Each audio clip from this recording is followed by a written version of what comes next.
Salut à toi et bienvenue dans cette vidéo. Aujourd'hui, on va parler de freins.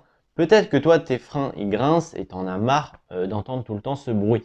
Tu sais pas d'où ça vient, tu sais pas si ça peut empirer le bruit ou alors si ça peut, par exemple, abîmer d'autres composants de ton vélo. Tu as raison de te renseigner, c'est pour ça que tu es sur cette vidéo. Et je vais t'expliquer aujourd'hui les 3 raisons qui font que tes freins grincent sur ton VTT. Je tiens à préciser que des fois, si tes freins ils grincent, c'est parce que c'est de ta faute, mais des fois, c'est pas de ta faute. Ça dépend de l'environnement. Des fois, tout simplement, tu roules et là, ça grince. Et des fois, c'est de ta faute, c'est parce que tu as fait une mauvaise manipulation, mais parce que tu le savais pas. Et c'est pour ça que je vais te l'apprendre dans cette vidéo. Allez, c'est parti. Alors, la première raison, c'est les projections d'huile sur le disque de frein. Si ton vélo est équipé de disques de frein, c'est la raison la plus fréquente. Par exemple, là, tu fais ta petite sortie VTT, etc. Une fois que tu rentres chez toi, tu décides de laver ton vélo. Tu laves ton vélo avec tes produits, pas de souci et tout. Une fois que le dérailleur, la transmission est bien nettoyée, tu te dis, bon, allez, je vais remettre un peu de graisse pour bien lubrifier la transmission et pour que les vitesses passent normalement. Ce que je comprends totalement. L'erreur que tu peux faire, c'est tout simplement d'avoir de la graisse en spray et tu te dis, je vais en mettre sur la transmission. Du coup, tu fais, t'en mets sur la transmission, mais sans faire exprès, t'as pas vu, mais en fait, t'en as mis sur le disque aussi. Sauf que le fonctionnement des freins, c'est un disque. On peut le représenter par ma main, juste ici. Et sur les côtés, il y a les plaquettes. Elles sont là. Comme ça, elles serrent. Sauf que par le phénomène de friction, ça va permettre au vélo de s'arrêter. Le problème, c'est que, sans faire exprès, bien sûr, parce que, à moins que tu aies fait exprès, mais ça aurait aucun sens, là, tu n'as pas fait exprès, tu as eu des projections de spray, donc de graisse, qui sont de la transmission, pour la transmission, pour lubrifier la transmission, qui sont sur le disque. Du coup, ça fait que là, quand les plaquettes elles serrent, il n'y a plus une bonne friction, et vu que ce que tu as mis, c'est fait pour glisser, pour lubrifier la transmission, là, c'est pas du tout adapté au frein. Et ça fait que le disque, il freine pas, quoi. Il glisse contre les plaquettes, alors que normalement, il devrait frotter fort pour pouvoir s'arrêter. Et c'est une erreur assez courante qu'on voit souvent, notamment si on est débutant. Moi-même, je l'ai faite, cette erreur, et je me suis vite rattrapé parce que j'en avais pas mis beaucoup, heureusement. Mais si t'en mets trop, ça peut empirer et dans ce cas, il faut changer tout le matos. Un autre cas de figure qui peut être courant, mais moins que celui que je viens de t'évoquer là, c'est par exemple si tu décides de faire ta purge de frein toi-même. Tu te dis non, j'ai pas envie d'aller chez le mécano et tout. Mais le problème, c'est que tu décides de la faire toi-même, mais t'as pas d'expérience avec la purge de frein. Tu l'as peut-être jamais encore faite, mais tu décides de la faire. Ou alors peut-être que tu l'as déjà faite, mais que tu es un peu fatigué et tout. Et si tu es fatigué, il peut arriver que tu fasses des erreurs d'inattention. Et ce que je vais t'évoquer là est une erreur d'inattention. C'est tout simplement, quand tu fais la purge de frein, de laisser couler un peu d'huile sur les disques de frein parce que tu n'as pas fait attention. Et là, je vais pas te réexpliquer le schéma du disque parce que je viens de te le dire, mais ça va se passer exactement pareil. Le problème, quand tu vas freiner, au lieu d'avoir de la friction et que ça arrête le vélo, ça va glisser et tes freins, ça va plus freiner et ça va couiner.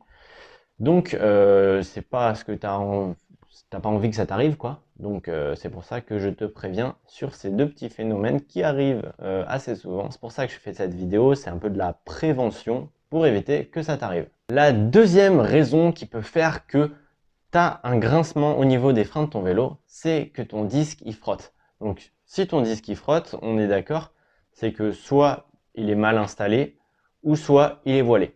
Donc souvent, le plus souvent, c'est qu'il est voilé, tout simplement parce que c'est pas forcément de ta faute, mais tu roules en VTT, machin, t'es en pleine descente et tout, et d'un coup il y a une projection de cailloux, un- souvent un caillou assez gros quoi, qui vient taper ton disque, et là le disque, il est voilé, mais des fois, il n'est pas énormément voilé et tu peux continuer à rouler. Mais le problème, c'est que ça frotte, ça frotte, ça frotte, ça frotte. À chaque tour de roue que tu fais, ça frotte et ça fait un petit bruit et c'est vraiment énervant à la fin. Vraiment, t'en peux plus. T'en peux plus. T'es obsédé par ce bruit à chaque tour de roue et ça devient fatigant. Du coup, des fois, ça peut être de ta faute. Par exemple, moi, ce qui m'est arrivé, c'est qu'une fois, j'ai voilé le disque tout simplement parce que je voulais essayer de faire un trick. Sauf que bah, je me suis raté, j'ai déclipsé et j'ai atterri avec tout mon poids, bah, les fesses contre le disque, ce qui a fait que le disque a été bien voilé. Mais là, c'est plus du petit frottement, c'est que la roue, elle pouvait plus tourner. Donc tu comprends bien que là, la seule chose à faire, c'est de changer le disque. Mais si tu es dans le premier cas de figure que je t'ai dit, où tu roules et après il y a un caillou et hop, ça voile un peu le disque, là tu peux tranquillement dévoiler ton disque et comme ça, il sera droit et tu n'auras plus de grincement, il ne pourra plus frotter. Voilà, et du coup comme ça, tu seras plus obsédé par ce petit bruit très énervant pendant tes sorties en VTT. La troisième raison qui fait que tu as un grincement, un bruit de grincement au niveau des freins, c'est peut-être que tes plaquettes de frein sont HS, elles sont complètement mortes. Parce que bah, tu les as beaucoup utilisées, que tu as fait des descentes et tout, du coup tu as dû freiner, voilà, ça chauffe, etc. C'est des plaquettes de frein comme les voitures, ça s'use. Sauf que si tu ne vérifies pas régulièrement l'état de tes plaquettes de frein, bah, d'un coup, tu peux t'en apercevoir par un grincement.